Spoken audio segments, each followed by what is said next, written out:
Hello friends, welcome to Sri Tamil channel. இன்றைக்கி நம்ம பார்க்க போகிறது நல்ல மணக்க ஹோட்டல் ஸ்டைல் டிஃபன் சாம்பார். ஹோட்டலில் போய் இட்லி தோசை சாப்பிட்றதே அந்த சாம்பாரோட மணத்துக்கும் டேஸ்ட்டுக்காகவும் தான். இன்றைக்கி நாம் ஹோட்டல் ஸ்டைல் டிஃபன் சாம்பார் அதே டேஸ்ட்டில் அதே ஃப்ளேவரில் வீட்டில் ரொம்ப சுலபமாக எப்படி செய்யறதுதான் இன்றைக்கி நம்ம பார்க்க போகிறோம். இட்லி தோசை பொங்கல் அப்படின்னு எல்லாத்துக்கூடையும் ரொம்பவே நல்லாயிருக்கும். முதல்ல ஒரு குக்கரில் 1/2 கப் அளவுக்கு துவரம் பருப்பு எடுத்துக்கங்க. இது கூடவே 2 டேபிள் ஸ்பூன் அளவுக்கு பாசிப்பருப்பு.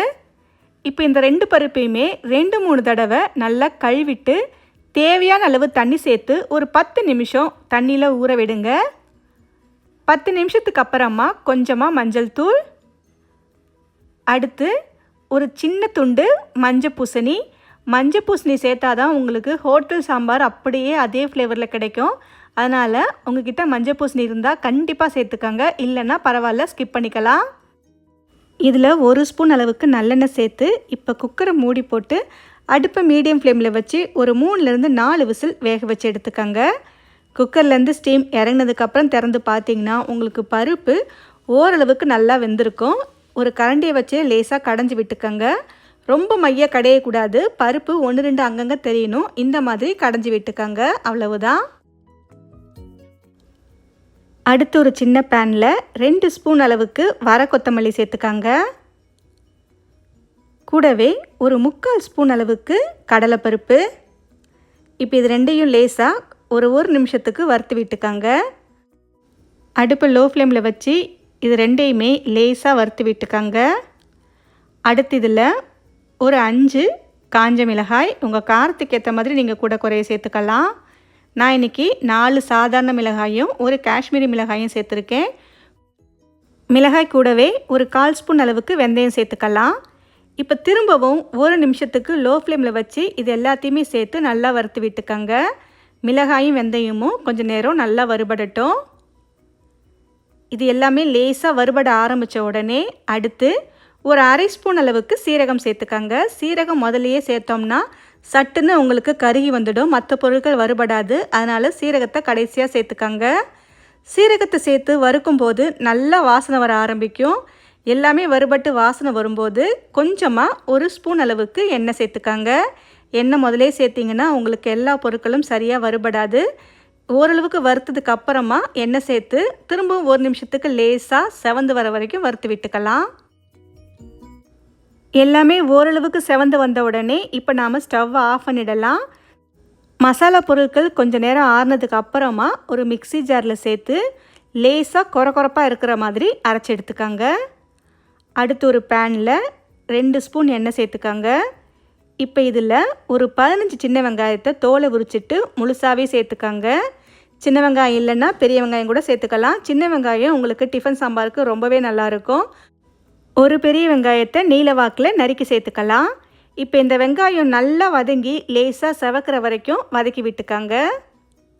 அடுத்து இதில் 2 மீடியம் சைஸ் நல்ல பழுத்த தக்காளியை நறுக்கி சேர்த்துக்கங்க. இது கூடவே ஒரு 3 பச்சை மிளகாயை கீறி சேர்த்துக்கங்க. இப்போ இந்த தக்காளி நல்லா வதங்கி கரையிற வரைக்கும் வதக்கி விட்டுக்கங்க. கொஞ்ச நேரத்துலேயே பார்த்தீங்கன்னா தக்காளி இந்த அளவுக்கு நல்லா வதங்கி கரைஞ்சி வந்துடுச்சு. இந்த அளவுக்கு வந்ததும் அடுத்து நாம் காய்கறிகள் சேர்த்துக்கலாம். நான் இன்றைக்கி கேரட், பீன்ஸ், முருங்கைக்காய், கத்திரிக்காய் அப்படின்னு எல்லா விதமான காய்கறிகளும் எடுத்திருக்கேன். நீங்கள் 1-2 காய்கறிகள் கூட எடுத்துக்கலாம், இல்லைனா வெறும் கேரட் மட்டுமே போதும். இப்போ இந்த காய்கறிகள் கூடவே கொஞ்சமாக மஞ்சள் தூள் சேர்த்துக்காங்க. இப்போ இந்த காய்கறிகளை எண்ணெயிலேயே ஒரு 2 நிமிஷத்துக்கு அடுப்பை மீடியம் ஃப்ளேமில் வச்சு வதக்கி விட்டுக்கங்க. இந்த காய்கறிகள் எண்ணெயிலே லேசாக வதங்கி வெந்து வரணும். ஒரு 2 நிமிஷத்துக்கு இந்த அளவுக்கு நல்லா வதக்கி விட்டதுக்கு அப்புறமா அடுத்து இதில் ஒரு 1/2 கப் அளவுக்கு தண்ணி சேர்த்துக்கலாம். அடுத்து இதில் ஒரு 3/4 டீஸ்பூன் அளவுக்கு தனி மிளகாய்த்தூள் சேர்த்துக்கங்க. மிளகாய்த்தூள் ஏற்கனவே நாம் காஞ்ச மிளகாய், பச்சை மிளகாயெல்லாம் சேர்த்துருக்கோம். இருந்தாலும் இதில் நம்ம பூசணிக்காயெல்லாம் சேர்த்துருக்கிறதுனால நமக்கு கொஞ்சம் காரமாக இருந்தால் தான் டேஸ்ட் நல்லாயிருக்கும். இருந்தாலும் உங்கள் காரத்துக்கு ஏற்ற மாதிரி நீங்கள் பார்த்து சேர்த்துக்கங்க. இப்போ இதை மூடி போட்டு ஒரு 2 நிமிஷத்துக்கு காய் ஓரளவுக்கு வெந்து வர வரைக்கும் இதை நாம் வேக வச்சுக்கலாம். 2 நிமிஷத்துக்கு அப்புறமா திறந்து பார்த்திங்கன்னா காய்கள் ஓரளவுக்கு வெந்திருக்கும். அடுத்து நெல்லிக்காய் அளவுள்ள புளியை கரைச்சி வடிகட்டி சேர்த்துக்காங்க. இது கூடவே நாம் வறுத்து அரைச்ச மசாலா பொடியும் சேர்த்துக்கலாம். கட்டி இல்லாமல் ஒரு முறை நல்லா கலந்து விட்டுக்காங்க. அடுத்து சாம்பாருக்கு தேவையான அளவு உப்பு இந்த சமயத்தில் சேர்த்துக்காங்க. இப்போ இந்த புளியோட மசாலா பொருளோட பச்சை வாசனை போகிற வரைக்கும் மீடியம் ஃப்ளேமில் ஒரு 2 நிமிஷம் மட்டும் கொதிக்க வச்சுக்காங்க. அடுத்து வேக வச்சு கடைஞ்சி வச்ச பருப்பை சேர்த்துக்காங்க. பருப்பை சேர்த்து கட்டி இல்லாமல் நல்லா கலந்து விட்டுக்காங்க. இப்போ பார்க்கும்போது சாம்பார் கொஞ்சம் கெட்டியாக இருக்கிற மாதிரி இருக்குது. அதனால் குக்கரில் கொஞ்சமாக தண்ணி சேர்த்து திரும்பவும் இதில் சேர்த்துக்கலாம். சாம்பாரோட கன்சிஸ்டன்சி இந்தளவுக்கு கொஞ்சம் தண்ணியாக இருந்தால் தான் கொதிச்சு வரும்போது நமக்கு சரியாக இருக்கும்.